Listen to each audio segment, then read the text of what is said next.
Hello and welcome to the official YouTube channel of Law Prep Tutorial. आज का strategy session is for all of you out there who have completely and absolutely given up on CLAT 2027 owing to the fact कि आपके marks 30s से 40s की range से बढ़ ही नहीं रहे हैं. So I am hearing a lot of such complaints right now जहाँ पे बच्चे are very disillusioned और उनको लगता है कि बस अभी तो कोई फ़ायदा ही नहीं है अब prepare करने का. While I will not promise you a very, very drastic change immediately, but eventually you will be able to give a very good fight. Let's first try to understand क्यों हमारे marks 30 to 40s की range में हैं. हमने school में यही सीखा है कि हमें सिलेबस देखना है, फिर हमने क्लासेस देखनी है, फिर उस हिसाब से हमने रट्टा मारना है और जो रट्टा मारा है उस हिसाब से हमने आंसर करना है. हमारे करिकुलम की भी गलती है कि हम क्रिटिकल थिंकिंग इतना सिखाते नहीं हैं बच्चों को, तो आदत नहीं है बच्चों को क्रिटिकल थिंकिंग करने की. उनको ज़्यादा कंफर्टेबल लगता है to learn things. But you've got to understand what is the kind of examination that you are sitting for. अच्छा 35 to 40 के रेंज में आप इसलिए आ रहे हैं क्योंकि आप सिलेबस को होल्ड कर रहे हैं, बहुत ज़्यादा मटेरियल हर जगह से लेकर आ रहे हैं और एंडलेस थ्योरीज पढ़ रहे हैं. थ्योरी आफ्टर थ्योरी, चाहे वो क्वांट के भी कॉन्सेप्ट्स हों या फिर वो लीगल के कॉन्सेप्ट्स हों. लीगल के कॉन्सेप्ट्स में फिर आपको मज़ा भी बहुत ज़्यादा आता है, राइट? बाकी में भी मज़ा आता है. I will not take that away from you, but you are more interested in doing a lot of theory, right? Instead of actually working on your reading stamina, your reading speed, your question selection. जिसमें बच्चे बोलते हैं ma'am समझ ही नहीं आता आप क्या बोल रहे हो, कि मतलब आप तो बोल रहे हो क्वेश्चन करने के लिए, हमें तो पहला क्वेश्चन नहीं आता है. तो दूसरे पे जाओ, तीसरे पे जाओ, तो कोई तो ऐसा पैसेज होगा जो तुमसे हो सकता है. And the ones who are feeling कि इंग्लिश इज द प्रॉब्लम, बेटा if English was the real problem फिर तो लीगल भी नहीं होनी थी आपसे. तो English is not really the problem. Problem is there is something stuck over here कि हमसे नहीं हो पाएगा. एक तो उसके ऊपर तो तुम्हें काम करना ही पड़ेगा. Very simple, it's not a lack of knowledge, it is a lack of skills that you require to ace this particular examination, because this is it is not a sprint, it's a 2-hour marathon. And you have to sustain your pace throughout this marathon. You can't be like, I will go like full guns blazing और end में जाके हमारा काम सत्यानाश हो जाए. ये भी नहीं हम कर सकते. बीच में ऑब्स्टिकल्स भी आएंगे, कुछ बहुत डिफिकल्ट क्वेश्चंस भी आएंगे, कुछ ऐसे भी पैसेजेस आएंगे जो बिल्कुल सेंस नहीं बनाएंगे. लेकिन अगर उधर ही हताश होकर अगर हम लोग बैठ जाएंगे तो वो हमने टॉर्टोइस एंड हेयर की कहानी सुनी है, जहाँ पे even though the rabbit was supposed to actually finish first, it's actually the tortoise that ended up finishing first. So you still have a chance, not calling you a tortoise though. Right now, how do we ensure that we do something about this? तो हमारे पास सितंबर, अक्टूबर, नवंबर है, obviously अगस्त भी है. ऐसा नहीं है कि अगस्त चला गया है, अगस्त में भी हम काम करेंगे. अगस्त में हमारा जो काम है वो ये हमने करना है कि पिछले जितनी देर तक हम लोगों ने जितने भी मॉक्स दिए हैं, we've got to take all of those mocks and we have to identify our errors and work on them by doing a lot of sections, right? Now, month 1, which is September, will be rebuilding your reading stamina and the feedback loop. इसमें हमने क्या करना है? 70% of our time has to be devoted for heavy sections such as RCCR legal, क्योंकि हमारा जो paper है वो भी इसी तरीके से कुछ तकरीबन अगर 28 क्वेश्चंस रखें तो around 23% of our paper is GK. 10 to 12 questions अपने पास ये है, so around like what 8.9% or whatever is your quant, and the rest of it is actually a huge section which is something that you're not looking at, especially the ones who are scoring 30 to 40, right, which is RCCR legal. So 70% of your study time has to go in reading heavy sections. आपको 3 editorials पढ़ने ही पढ़ने हैं, उनका argument structure करना ही करना है, अपने teacher से जाके पूछना ही पूछना है, ठीक है?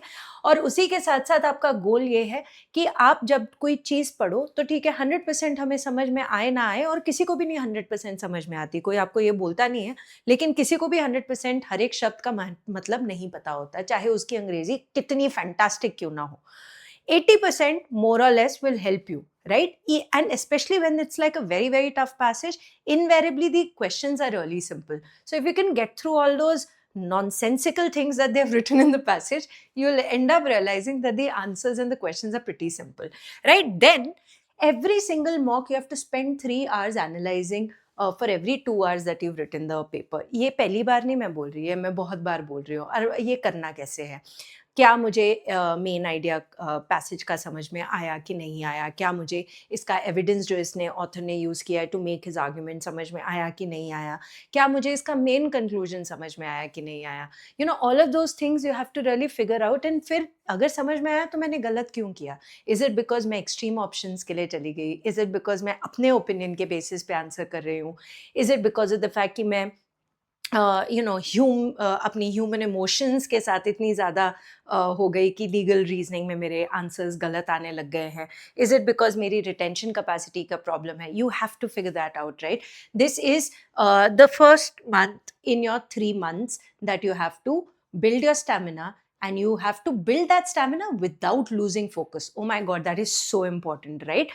So without losing focus, one more thing that I'd like you guys to do is, even though I'm making this on YouTube, which obviously you're going to watch on a gadget, please stop looking at gadgets so much, right? That is really, really making your focus ka capacity come. So reels, Instagram, मैं कहती हूँ 3 महीने के लिए अगर छोड़ भी दोगे तो कोई दोस्तियां खत्म नहीं होंगी, और अगर ऐसी दोस्ती खत्म हो रही है 3 महीने के अंदर तो वैसे भी वो दोस्ती नहीं थी। तो please stop your WhatsApps and your Instagram, and WhatsApp भी नहीं अगर आप छोड़ सकते because mum and dad and you have to talk to them and all of that, so please please avoid Instagram and Snapchat and all that nonsense, Facebook and all. Second month is basically to maximize your sectional accuracy, and you have to increase your mocks. तो 2 mocks कर लिए, लेकिन mocks जितने किए उतने ही ज़्यादा analysis करना भी बहुत ज़्यादा ज़रूरी है, right? End of course you know देखो 2 तरीके होते हैं, या फिर जीके फिल्टर सीरीज को बिल्कुल होलिस्टिकली कर लो और तुम्हारा करंट अफेयर्स हो जाएगा for both AILET as well as CLAT. नहीं करना चाहते वहां से, खुद करना चाहते हो तो एक सोर्स लो कंपेंडियम का करंट अफेयर्स का, and please stick to that, right? Target अपना ये है कि हमने 40 मार्क्स का जंप लेकर आना है. अगर हम 30 लेकर आ रहे थे तो हमें 50 लेकर आने हैं by the month of October. अगर हम 40 लेकर आ रहे हैं तो हमें 60 लेकर आना है. बहुत ईजी होएगा, बहुत ईजी होएगा. बस तुमने सेक्शनल ढंग से करने हैं, ठीक है? फोकस उसके ऊपर करना है जो मेजोरिटी पेपर है, उसके ऊपर नहीं करना है. वो करंट अफेयर्स को लाइक आई सेड इतनी इज्जत मत दो, ठीक है? बहुत ही सिली स्टूपिड सेक्शन है, बहुत ही ईजी सवाल आएंगे, और जब आएंगे तो तुम खुद को ही बोल रहे होगे यार इसके लिए मैंने इतना किया. हर साल बच्चा यही बोलता है, ठीक है? और अगर बाय चांस डिफिकल्ट आ गया तो फिर वो सबके लिए डिफिकल्ट है, ठीक है? सबके लिए डिफिकल्ट है का मतलब ये है तुम कितना मर्जी कर लो, तुम्हें वो चीजें नहीं आएंगी सारी की सारी, ठीक है? तो इतना ज्यादा don't get obsessed with current affairs. जो बेयर मिनिमम होता है जिससे हमारे एटलीस्ट 22 के ऊपर मार्क्स आ जाए वो हम कर लेंगे. That's not a problem. Okay, then let's move on to the last one, which is basically your taper phase. Taper phase का मतलब ये है कि initially हमारी मॉक की फ्रीक्वेंसी बहुत ज़्यादा है, अब हमने फिर से वन मॉक वीक करके करना है. वो डेफिनेटली है. And in fact in week 3 and week 4 of the last month you will have to ensure that you give probably only one mock, and even if you don't do that, that's also okay. You just have to look at the previous mocks and look at all the mistakes that you have done. ये तो बड़ी simple सी बात है. 2 बजे से 4 बजे ही आपने लेना है अपना mock, because that is the time of your actual examination, and 100% of your time has to go in the mistake log so that you see this is the mistake and this is how I'm not going to repeat it again. If you're able to do this, I'm not promising you the stars, but I will promise you this fact that you will see a very, very, very big jump in your scores. But if you're going to not abide by this particular strategy and you're going to just stick to नहीं मुझे तो रट्टा मारना है, पहले theory करनी है, सारे वीडियो कॉन्सेप्ट्स पढ़ने हैं तो ही जाके मैं करूंगी, फिर नहीं होने वाला. एंड अगर तुमको again I am going to reiterate the same thing because a lot of kids have that problem कि oh you know my English is really bad. If your English was bad, guess what, you would have gotten 0 in RC, CR as well as legal. Legal में तुम्हारे बहुत magically आ जाते हैं. अगर आ जाते हैं ना तो अंग्रेजी उतनी आती है, और उससे ज्यादा अंग्रेजी की जरूरत भी नहीं है, right? Alright, thank you very much. I will see you guys soon with a new strategy video.